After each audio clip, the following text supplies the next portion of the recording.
I want to talk to you about clutter blindness. This is big for us people who have adult ADHD or any kind of ADHD, but in general, people can get clutter blindness. And I don't just mean clutter like you're thinking in the house. We are going to talk about that, but clutter for any part of your life. That's where the overwhelm comes into play.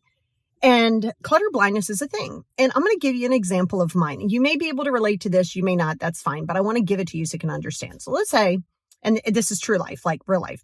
So I go into the kitchen. I'm like, okay, I have so much to do in the kitchen. Or let's say when I walk in the house, and you know how you walk in your house and you see stuff. Maybe it's your living room. Maybe it's your kitchen. Maybe it's on your desk, whatever the case may be. But you see your stuff. Let's say your desk needs to be cleaned off.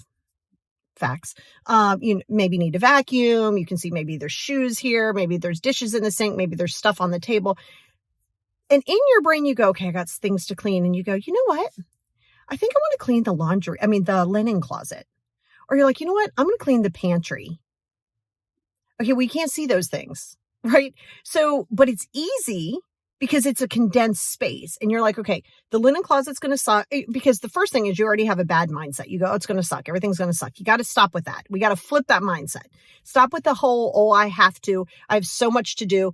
Immediately you're going to go into like a clutter blindness. Like seriously, like that's a full on thing. So you can see the clutter. Say some random person walks in and goes, wow, there's a lot of stuff everywhere. And you go, oh yeah, there is. Like, because you become so used to it. And if you're just like, okay, if I focus on just doing a drawer, let's say you're like, I'm going to do the junk drawer. And you're like, are you serious right now? You're going to do the junk drawer that you can't see, but your desk needs to be cleaned. All these things need to be taken care of. And you're going for this. It's a clutter blindness because it seems overwhelming to you, but you can't go through that, right? So you're looking at it usually from a space of, I have all these things I got to get done. And in your brain, it's like, I got to get it done right now. I have to do it now. You don't. And you don't even have to do it to the fullest potentials. That's your other issue, right? The clutter blindness will come because let's say you look and you're like, okay, I see the desk and I see the desk has all this stuff. I have to file, I have to pay, whatever the case, whatever's on your desk or whatever you have your catch-all. In your brain, you go, okay, if I'm going to clean that off, I have to clean it all off. I have to clean it all off. I have to pay every bill. I have to do all these things like in your brain. So what happens is your brain goes, okay, that's too much, especially when you have ADHD. That's too much. We'll just do it another time.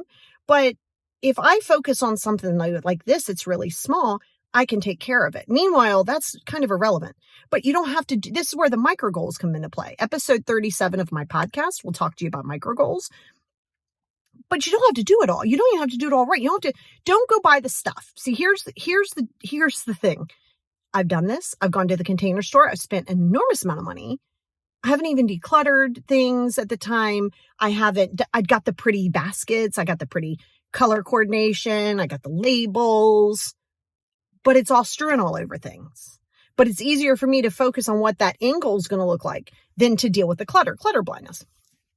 So you can get the baskets and stuff later. And you don't have to go through each drawer and be like, okay, I need this organized and that organized. No, you just need to do what's good enough in that moment, right? What's good enough for right now? What's good enough to get this off of, like maybe it's the surface. Like, you know how in the kitchen, you want to clean your surfaces, right? Sure, of course you want to clean your junk drawer. You want to clean this. You want to do that. But what can you see? And really take the time to look. Don't look at it with the eyes of like, oh my God, I have so much to do. Oh my God, this sucks. Oh my God, stop. Just stop. Stop with the judgment. I want you to look at it and go, okay, where is a home for these things, right? And especially with ADHD, you're going to want to do this. And I'm working on this whole course that I can give you like in 2024 at some point that'll really help you really get organized and stuff especially if you have ADHD. It's not done. It's nowhere near done. I'm still working on it to make sure it's effective. But when you have the ADHD, what you don't do is you don't go, okay, let's say my sunglasses are sitting on my desk, right? And I try to keep them in here so I don't like forget them. And let's say they go up here in my little holder. Okay. Well, what I'm not going to do, you have to train yourself this. What I'm not going to do is I'm not going to look at the desk and go, oh, let me take these out to the car. So I come out to the car, ADHD brain, come out to the car and I go, well, this needs to be straightened.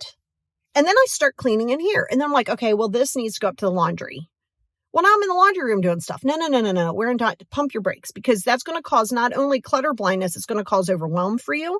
So what I always recommend doing, it's just my recommendation. It's not, I think, did I hear this somewhere? I don't know if I heard like the laundry basket thing, but I think something similar I heard somewhere, and I just kind of adopted it and made it my own, which I love, right? Is if you're dealing with your desk, no matter where you're working, have a laundry basket, an empty laundry basket. Go to the dollar store, get a cheap plastic basket. And if you're cleaning one part of your kitchen or wherever you are, have the basket sit there. And honestly, you could probably even do this throughout, and just kind of spitballing in my brain, that you could probably get little ones and put in different areas. So, if something needs to go somewhere and you're in that room, you load it up. And then when you're done, I'm a queen of setting a timer. Okay. You don't need to have 47 hours on one project. You don't need to complete it. You don't need to complete it. You don't need to complete it. You don't need to complete it. Because a lot of times your clutter blindness goes, you kind of see it and subconsciously you go, oh my God, that's going to take 75 hours. So you just pretend like it doesn't exist. Okay. So you're not going to do that. You don't have to have it completed. Stop rushing things. Do it just enough, good enough for the moment. Have a plan, 15 minutes. Do the Pomodoro. I have a podcast on the Pomodoro technique where it's 25-minute increments, right? How many Pomodoro tomatoes is going to take to clean something, guesstimation. You do those, but then stop. It doesn't have to be done. It's going to help you a lot with the clutter blindness because you're going to look at it differently, right? You're going to look at things differently. Now, it isn't just about the physical clutter.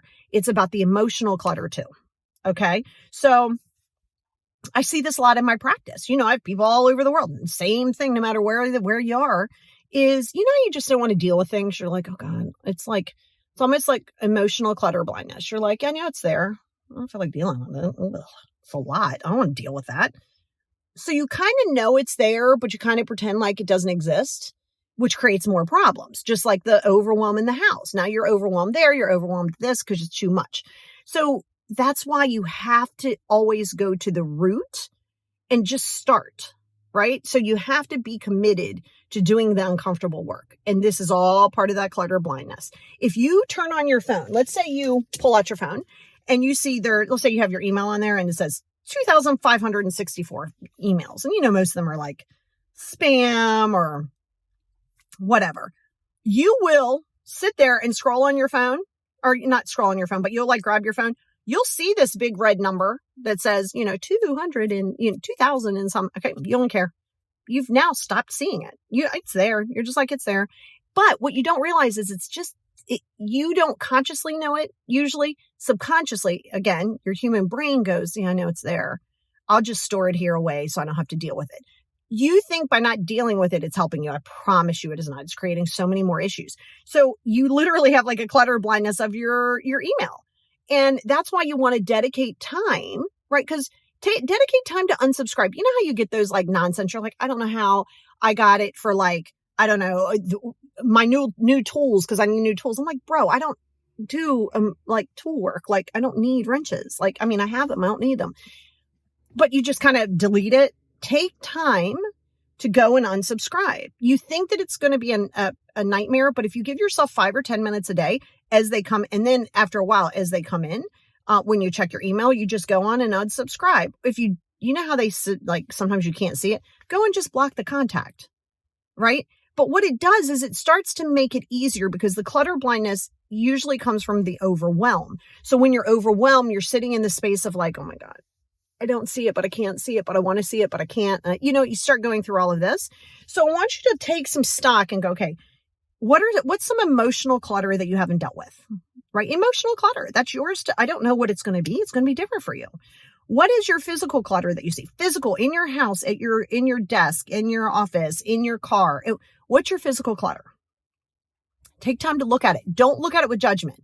I don't want you looking at it going, oh my God, I had so much to do. Oh my God, this sucks. No. I just want you to observe it, right? Because part of the issue is you have a disdain for it. But I want you to start getting comfortable with, listen, there's a reason that we collect clutter. There's a reason we have that. There's something we're not dealing with. There's something that's why we shop a lot. That's why I have a whole podcast coming out on that. But That's why we distract ourselves, right? Because you're looking at it as a negative. I want you to go, okay, this has served me at some point, even though, believe it or not, your clutter has served you.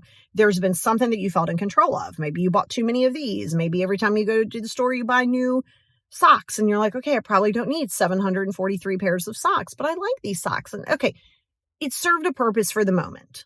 So let's look at everybody, your clutter, your email, your text messages, the stuff that you have going on in your house. Let's look at it with some compassion for ourselves. Let's not look at it and go, what's wrong with me? Why can't I get rid of it? We're not.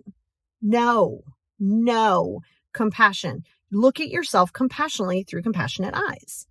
That's going to be your first step, right? And then from there, I want you to establish, okay, what area have I been avoiding, right? You want to go to it's like the same thing with your day. You don't want to do the hard things in the evening. You do everything that you kind of don't want to do, or it's more challenging, as best as you can. Do it in the beginning of the day. So the easier things come. It's like in school, you don't try not to do the easiest class first. You do the harder class, and then the easier things become easier, right? I mean, that makes sense. So it's just about, and stop with the whole, I feel like doing it, I'm motivation. Stop. We're not doing any of that. Got to have the discipline for it. You deserve this, by the way. Your tomorrow self, your child self, everybody you deserves that peace. So that's where I want you to start and help to get rid of that clutter blindness.